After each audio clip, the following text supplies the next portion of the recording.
আমরা ছাত্র জীবনে একটা সেন্টেন্স মুখস্থ করেছি, শিক্ষা জাতির মেরুদণ্ড। বিশ্ববিদ্যালয়ে পড়াকালীন সময় শিক্ষকরা আমাদেরকে বলছিলেন এটা একটু কারেকশন করতে হবে। আমরা বলতাম যে স্যার এটা তো কারেকশন করে ঠিক করা হয়েছে, বলছেন এটা কারেকশন লাগবে। কারেকশন লাগবে এই কারণে যে শিক্ষায় শিক্ষিত জাতিই হচ্ছে এরকম যে এখন আধুনিক বিশ্ব স্লোগান তুলেছে, আওয়ার নলেজ ব্রিংস আস নিয়ারার টু ইগনোরেন্স। শিক্ষাই আমাদেরকে অজ্ঞতার দিকে নিচ্ছে, hour ignorance brings us নিয়ারার to death. এই কুশিক্ষা বা অশিক্ষা আমাদেরকে মৃত্যুর দিকে ঠেলে দিচ্ছে।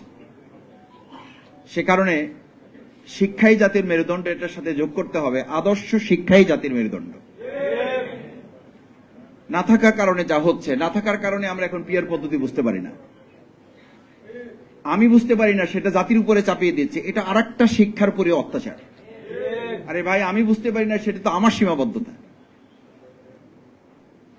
আমি সেটা কেন বুঝবো, আমি কেন বলবো? আমি এখানে সেমিনার সম্পর্কে, আলোচনা সভা সম্পর্কে যদি আমার জানা না থাকে, আমি যদি বলি যে এটা এখানকার লোকেরা আসলে জানে না, সুতরাং এই ব্যাপারটা আমাদের আলোচনা করার দরকার নেই, আমি খুব অবাক হই যে আমাদের খুব শিক্ষিত জাতির নেতৃত্ব যারা দিচ্ছেন, তারা যখন জাতিকে সামনে নিয়ে কোনো কথা জাতির উপর চাপিয়ে দিয়ে বলেন যে পিয়ার পদ্ধতি এই জাতি বুঝে না, তখন আসলে শুধু জাতিকে অবমূল্যায়ন বা তাদেরকে অন্যায়ভাবে তাদেরকে জুলুম করা হয় না, গোটা শিক্ষা ব্যবস্থাটাকে প্রশ্নবিদ্ধ করে তোলা হয়।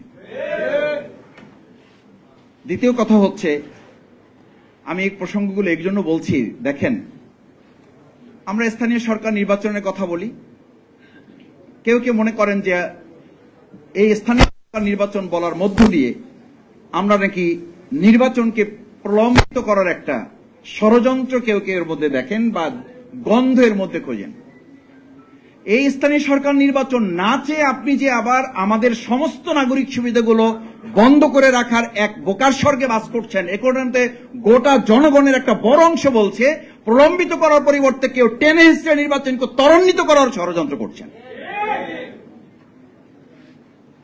আপনি এখন, আমি প্রায় বলি, এই এখানে বাদ দেন, যদি এখানে মনে করেন এখানে মোটিভেটেড কিছু লোক আছে, এখানে ইন্টেনশনেড কিছু লোক আছে, চলেন রাস্তায় বের হন।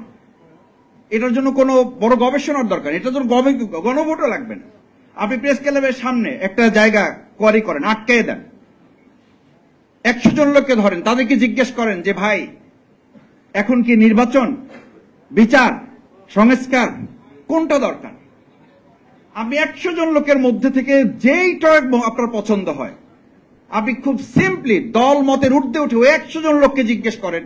ওই 100 জন লোকের অন্তত 70 জন লোক যদি এটা না বলে যে আমাদের এখন দরকার নির্বাচনের চেয়ে বিচার এবং সংস্কার, এটা যদি না বলে, তাহলে আমাদের কথা আমরা শুধু প্রত্যাহার করবো না, যা শাস্তি দেবে এই জাতি আমরা তা মাথা পেতে নেব।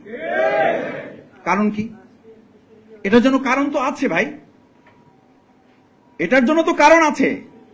সেই কারণগুলো হচ্ছে আমাদের এই শিক্ষিত জাতি, শিক্ষিত অঞ্চল, শিক্ষিত গোষ্ঠী, তারাই আমরা বক্তৃতা করছি, আমার কথা না শুনলে টিউনও থাকতে পারবেন না, আমার কথা না শুনলে ওসি থাকতে পারবেন না, এলাকা ছাড়তে হবে, আমার কথা না শুনলে আপনি ডিসিগিরি করতে পারবেন না, আমার কথা না শুনলে, আমার লোক না ছাড়লে থানা ভাঙচুর করে ফেলবো, আপনারা কিছুই করতে পারবেন না। কিছু করা যাচ্ছে না তো,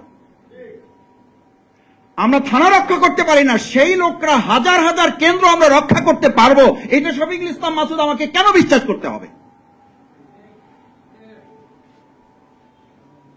আমি আমার এলাকার কথা মাঝে মধ্যে বলি, এলাকার কথা তো একটা টোকেন এলাকা, এটা সেই এলাকায় তো এখন এই গতকালকেও তো আপনাদের মিডিয়াতে আমি দেখলাম, আমি আমার খোঁজ নিয়েছি, আমার ভাইদেরকে আমি বলেছি, তাকে একটা দল করার প্রস্তাব দেওয়া হয়েছে, সেই দলের প্রস্তাবে সে রাজি না হওয়ায় তার উপর হামলা করা হয়েছে, তাকে মারধর করা হয়েছে, শারীরিকভাবে নির্যাতন করে তাকে হসপিটালে ভর্তি করা হয়েছে।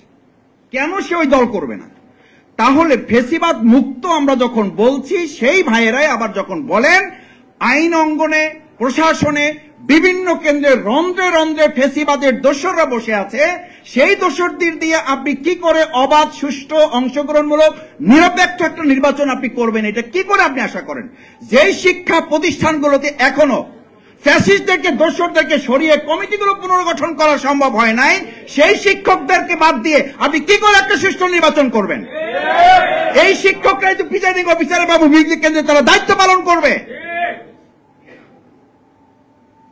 আমি কথা বাড়াতে চাই না, প্রধান বক্তা গুরুত্বপূর্ণ বক্তব্য রেখেছেন, প্রধান অতিথি কথা বলবেন, আমি শেষ একটা কথা বলে আমার বক্তব্যের ইতি টানতে চাই। সম্মানিত সুধী মণ্ডলী, শিক্ষক বৃন্দ, সাংবাদিক ভাইয়েরা, আদর্শ শিক্ষক ফেডারেশনের মূল লক্ষ্য হচ্ছে আমরা আমাদের মাননীয় শিক্ষা উপদেষ্টা মহোদয়ের সাথে কেন্দ্রীয় সভাপতি, আজকের প্রধান অতিথি অধ্যাপক মুজিবুর রহমান সাহেবের নেতৃত্বে আমরা একটা টিম গিয়ে দেখা করে তাকে বলেছি, আমাদের কথাগুলো তাকে জানিয়েছি। সেই কথাগুলোর মধ্যে একটা উল্লেখযোগ্য কথা ছিল, আমাদের সম্মানিত শিক্ষকবৃন্দ যারা বিভিন্নভাবে এখনো নিগৃহীত, শিক্ষকদেরকে রাস্তায় বসিয়ে রেখে আমরা চেয়ারে বসিয়ে থাকি, এটা একটা জাতির উন্নতির কোন চিত্র হতে পারে না। শিক্ষকদেরকে দিনের পর দিন রাস্তায় ঘুরিয়ে আমরা এসির মধ্যে বসে সিদ্ধান্ত গ্রহণ করে দেশ চালাবো, এটার জন্য আমাদের ভাইয়েরা, বোনেরা, আমাদের শিক্ষকেরা এই প্রেস ক্লাবের সামনে